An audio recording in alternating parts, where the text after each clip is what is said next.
Hello and welcome everybody to the first edition of the Weekly Saints Recap. I am Alex Weister, and in today's episode we're going to be recapping the Saints versus Packers game that took place on Sunday, and wow, it completely blew my expectations out of the water. But before we get into that, I would like to say, if you like this video, then like the video, and if you like what you see on the channel, then go ahead and subscribe, and also follow me on Twitter at Alex Weister. I'll be going over whatever sports that I'm watching at the time, and whatever I'm feeling about talking about in terms of sports, so go on over and check that out. Now, let's get into this Saints recap. I would like to start off with the offense. Offensively, the offensive line was completely just dominating the entire game. We even lost Eric McCoy up front, who has been an absolutely phenomenal center for us. So we had to plug Cesar Ruiz over to start at center. And we brought in Calvin Throckmorton to play at the right guard position. And our offensive line didn't miss a step. They were able to protect Jameis Winston. There was at one point where Jameis Winston had a play where he had 7 seconds to throw in the pocket. We didn't get anything off of that play, so that was a minus of that. But he had 7 seconds to throw in the pocket. That's absurd. Not only that, they were able to get Alvin Kamara to run the ball phenomenally. He was able to run great. I mean, he didn't have one of his massive 100-yard days as he does do sometimes, but they were able to allow Jameis Winston to extend plays, and he was able to get outside of the pocket and show that he does have some maneuverability in the pocket, and he does have some wheels now. He was able to move on some of those plays. I mean, he had, 40 rushing yards on the day? It was fantastic. Looking at the defensive side of the ball, that's what blew me out probably the most. The defense was absolutely on fire this game. I mean, being able to get 2 interceptions against the reigning NFL MVP when he only had 5 last year, that's absurd. I mean, they were able to put pressure on him up front. Davenport played well over my expectations. I mean, I didn't even know if he was going to play this game because normally he's injured, and I will get to that later on. Adebo had an interception, and of course Marcus Williams had an interception. I mean, the secondary was playing absolute lockdown coverage. There was one play where Lattimore was step by step with Devontae Adams, and Aaron Rodgers threw to him, and he got his hands underneath his hands to get the ball away. Didn't touch him at all. It was absolute beautiful coverage. I mean, whatever they've done to train this secondary in the offseason is just phenomenal. And I can't be more proud of the defense for what they did on Sunday, and it's just great. I mean, when Lattimore came out with an injury early on in the game, we did look pretty flawed for a little bit there. But we were able to step up and hold him off that drive until Lattimore was able to come back. And one note I want to make from the secondary is Paulson Adebo, the rookie, the third-round pick that we got. He was really good that game. He was really, really good. But once Desmond Trufant and Bradley Roby are acclimated to the defense and they are ready to go for the next coming games, will he stay in the starting lineup? I don't know. I think he's going to have to fight extremely, extremely hard in practice. And if he is starting, let's say in week 4 or 5, and Bradley Roby and Desmond Trufant are still on the team, I would say keep an eye on him because he definitely would have earned it if he is beating them out for starting spots later on in this season after they've already become accustomed to our defense.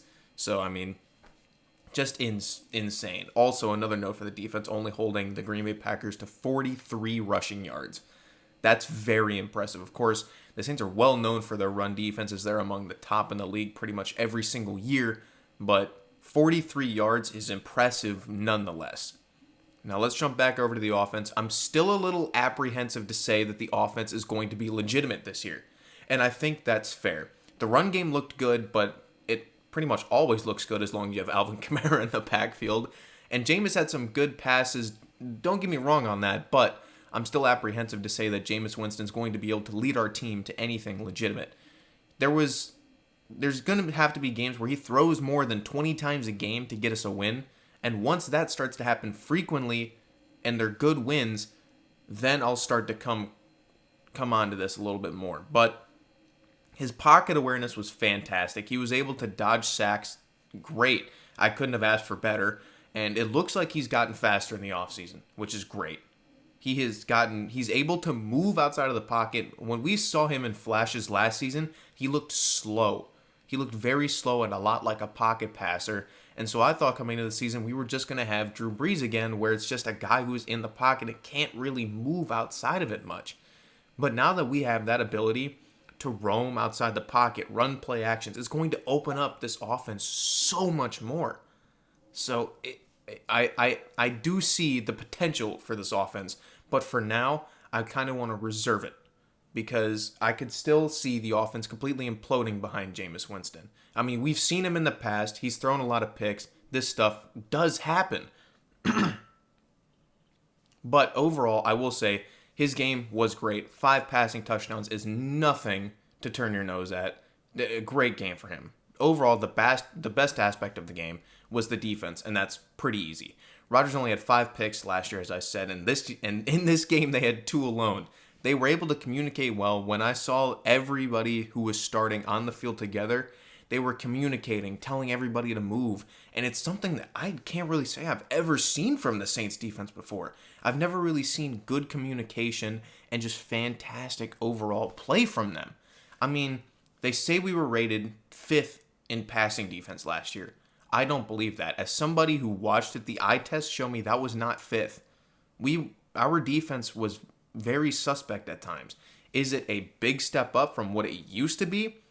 Absolutely. We were a bottom 20 defense in the past. That's not what we are now. We have a good, solid defensive unit that we can rely on, which is absolutely great. The worst aspect of this game, which is something that's hard to pick in a 35-point win, I would have to say the worst part of our entire game was the passing offense, I would have to say. Now, 14 for 20 passing for 5 touchdowns for Jameis Winston. You're probably wondering, how is that even close to bad? Well, let me get to that. There were a few drops that the team had that I kind of looked at like, that's something we got to fix. There was a couple by Adam Troutman, who I've been so high on. Just seeing him dropping these passes, it kind of sucks. And there were some other dropped passes during the game. And there were some passes that I saw from Jameis Winston where I was like, you really could have done better with that. And there were some plays for Jameis Winston where he definitely missed players. But these are things that can be fixed and ironed out as the weeks go on. Hopefully. Jameis had some iffy passes, but it was far from a bad performance other than just, it wasn't bad. It was not bad. It's just nitpicking. This is just nitpicking. If I had to pick the worst aspect, I would have to say was the passing game because it was the least effective out of anything. Now, the most surprising aspect of this entire game was Jameis Winston's mobility and awareness. That's 100% for me. I was just completely blown away at watching him move around on the field because I'm just used to him sitting in the pocket, throwing lasers, and it ended up being a pick. But he was a little more methodical in a way. He was able to sit in the pocket when he had a clean pocket, but he was also able to maneuver around when he needed to. So he did not run when it wasn't needed, and he did run when it was needed. And so he's showing that he's able to get his mentals going a little bit, but he's also shown that he's come a long way physically, which is fantastic. So it's looking like Jameis Winston could possibly show us what he was touted to be coming out of college. And if we can get that, this team is going to blow my expectations of them having a very far below 500 record, and they could make a push for the playoffs. They're starting to prove me wrong, and I'm not going to complain about that. Now, the least surprising aspect of us from this game was the run defense, of course. Dennis Allen, year in and year out, always has a fantastic run defense. We've let up 100-yard rusher in the past, 60 games or something like that? I mean, it's just an insane amount. We always have a fantastic run defense. Our defensive line always is stout, so that's something I'm not really surprised about, and I'm not going to touch on too much. Now, let's look at some of the stats here. Jameis Winston, 14 for 20 for 148 yards and 5 touchdowns with a 130.8 QB rating. Absolutely fantastic from him this game. Now, those 6 missed passes, there was a couple. There was one play in specific. It was the questionable, I'm not even going to say questionable, I'm just going to say wrong, roughing the passer call. where Zadarius Smith absolutely hammers Jameis Winston as soon as he's letting go of the ball, which should have led to a pick. So Jameis Winston technically should have a pick this game, and that throw was questionable. I will say that. Other than that, I can't really think of too many passes that he was really off on, and there was one in specific, the 55-yard bomb to Deontay Harris. That was beautiful. He dropped it right where it needed to be, and he really didn't even slow up Deontay Harris. He was able to catch it in stride and just run. So once again, fantastic game for Jameis Winston, and I'm still going to reserve my thoughts on him until I see him throw for a little bit more than 20 passes a game, maybe 25, maybe 30, and if he can still throw really well while those games are going on, then I will start coming along to him and start saying, okay, we got something here. Our offense is going to be able to step it up and keep moving going into the playoffs if we can make it. Looking at Alvin Kamara, I mean, there's not much you got to say about this guy. He's just insane week in and week out. 20 carries, 83 yards, 3 receptions, 8 yards, and a touchdown. Just fantastic. I mean, he's the heart and soul of our offense at this point. So it's probably going to look like Jameis Winston might not have to throw up to 25 to 30 passes a game. But if there is a world where we're just completely stifled in the run game, then maybe Jameis Winston can bail us out of a game, hopefully. Next up, we got Marcus Davenport. 3 tackles, 2 TFLs, 1 sack. I mean, he had a great game. And there was a prediction that I saw where they said he's going to have over 10 sacks this season. And I was like, I don't think that's going to happen. Mainly because we never see him healthy. And once again, he's injured again this season after this game. So it's just, if he can stay healthy and he can have the production he had against the Packers, he's going to be a great defensive end. But it's just the fact he has to stay on the field, which he just can't do. And it sucks because I can see the talent in him and I want him to succeed. But, I mean, him not being healthy to put up these productive numbers is leading to the reasons why we are drafting people like Peyton Turner, who I don't even think we're going to get to see this season because he's just buried in the depth chart.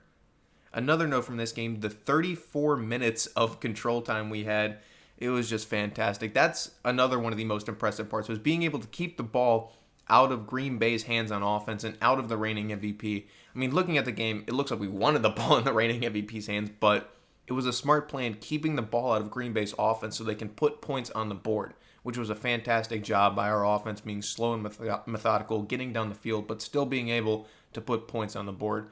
Overall, it was a fantastic win for the Saints.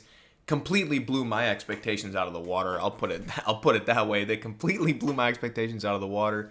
And Kevin over here, he decided that he wanted to pick against my team, and that was wrong. Next up, the Saints will be going against Carolina on the 19th at 12 o'clock.